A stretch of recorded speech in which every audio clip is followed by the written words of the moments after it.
उसके बाद तहकीक की बुनियाद पर मफरूज़े की दो टाइप्स बताई गई है। एक रिसर्च हाइपोथेसिस, या उसको हम एक और नाम भी दे सकते हैं जिसको अल्टरनेटिव हाइपोथेसिस कहते हैं, और दूसरी टाइप नल हाइपोथेसिस है। सबसे पहले रिसर्च हाइपोथेसिस है। ये वो मफरूज़ा होता है जिसके गिर्द तहकीक हमारी घूमती है। मतलब हमारी तहकीक का जो मेन पॉइंट होता है, जो चीज़ हमने तहकीक करके साबित करनी है, जो चीज़ हम अज्यूम कर रहे हैं, उसको हमने प्रूव करना होता है अपनी तहकीक के ज़रिए। तो ये तहकीक का एक मरकज़ होता है जिस पर पूरी तहकीक बेस करती होती है। मसलन मेयार तालीम बढ़ने से आमदनी बढ़ती है। अब हमने इस चीज़ को अज्यूम किया है, तो इसको हमने बाकायदा तहकीक के बाद इस चीज़ को प्रूव करना है कि वाकई जो हमने मफरूज़ा बनाया है कि मेयार तालीम से आमदनी बढ़ती है, वो सच है या नहीं।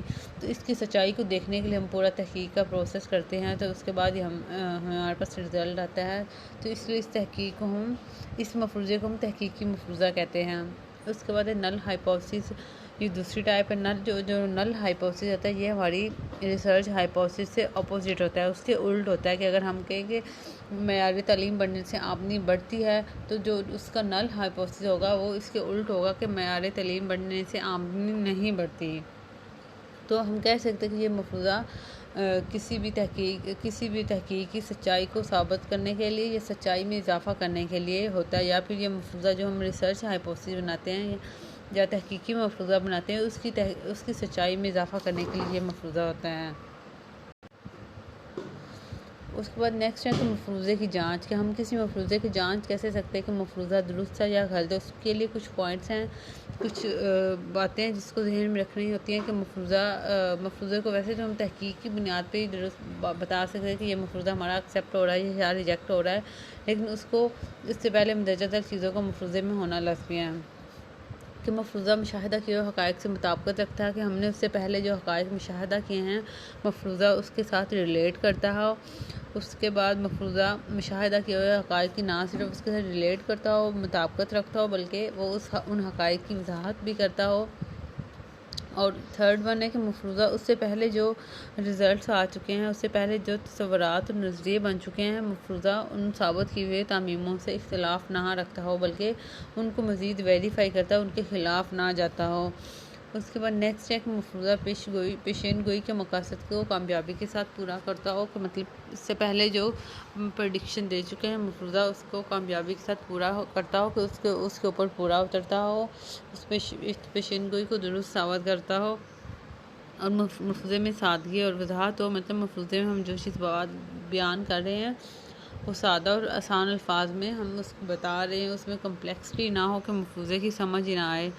उसके बाद मफरूज़े में मंतकी इस्तिकामत मौजूद हो। कि मतलब मफरूज़ा जो हमने एक्सप्लेन किया उसमें कोई ना कोई लॉजिक पाई जानी चाहिए, इलॉजिकली मफरूज़ा नहीं होना चाहिए, और उसमें इस्तिकामत भी पाई जानी चाहिए। कि मतलब जो हम मंतक एक्सप्लेन कर रहे हैं वो उसमें एग्जिस्टेंस उसकी रहनी चाहिए। ये नहीं कि आप जो लॉजिक दे रहे हैं वो कुछ मखसूस टाइम के लिए हो, बल्कि वो परमानेंटली उसमें मौजूद होनी चाहिए। और उसके बाद नेक्स्ट है मफरूज़े के वज़ाइफ। नेक्स्ट मफरूज़े के फ़ंक्शंस बताए गए हैं कि मफरूज़े के कौन कौन से वज़ाइफ या फ़ंक्शंस है। एक कारआमद मफरूज़े के मंदरजा झैल वज़ाइफ बताए गए हैं, जिसमें सबसे पहला है कि मफरूज़ा तहकीक के लिए राह मुतय्यन करता है। कि मफरूज़ा हमें बताता है कि हमने तहकीक करनी है और किस राह में करनी है और कैसे करनी है। ये हमें पूरी डायरेक्शन तहकीक के लिए देता है। और उसके सेकेंड है कि मफरूज़ा किसी ख़ास मसले पर तहकीक के लिए उभारता है या उकसाता है। कि हमें बताता है कि अगर कोई माशरे में मसला है, सोसाइटी में कोई मसला है, तो उस पर तहकीक करके हम उसका हल सामने लेकर आ सकते हैं। थर्ड वन इज़ मफरूज़ा साइंसी इजादात और इल्म में एक अहम सीढ़ी है, क्योंकि साइंस मफरूज़े की बेस पे हम रिसर्च करते हैं, और रिसर्च करने के बाद हमारे पास नए से नए हक़ाइक़ और इल्म आ जाते हैं। इसलिए साइंसी इल्म और इजादात की राह में एक अहम सीढ़ी है। फोर्थ है मुहक्किक की नज़र तहकीक पर रखता है और गैर ज़रूरी बातों से रोकता है। मतलब मफरूज़े जो रिसर्चर होता है उसको फोकस रखता है, एक ही पॉइंट पर अपनी तहकीक पर फोकस रखता है, और उसको इधर उधर भटकने से रोकता है और गैर ज़रूरी बातों को शामिल करने से रोकता है। इसलिए इसकी वजह से जो महक़क़ होता है कि वो गैर ज़रूरी तहक़ीक़ और गैर ज़रूरी चीज़ों को अपनी तहक़ीक़ में शामिल करने से बाज़ रहता है। उसके बाद एक मुख्तलिफ़ तसव्वुरात के दरमियान तल्लुक़ जोड़ता है कि हम मफ़रूज़े में मुख्तलिफ़ तसव्वुरात को एक्सप्लेन कर रहे होते हैं, तो ये इन तसव्वुरात में तल्लुक़ को जोड़ता है, बताता है कि कौन से दो तसव्वुरात किस तरह आपस में जुड़ रहे हैं, उनके दरमियान क्या तल्लुक़ पाया जाता है, नए नज़रियात को जन्म लेता है।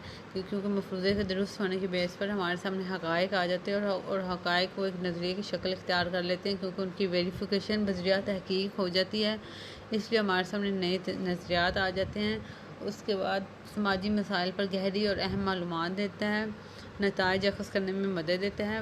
रिसर्च के ज़रिए ये नताइज अख़ज़ करने में हमें मदद देता है, समाजी मसाइल के समझने में महक़क़ की रहनुमाई करता है और साइंसी इल्म को ताज़ा रखता है और इसमें इजाफ़ा करता है।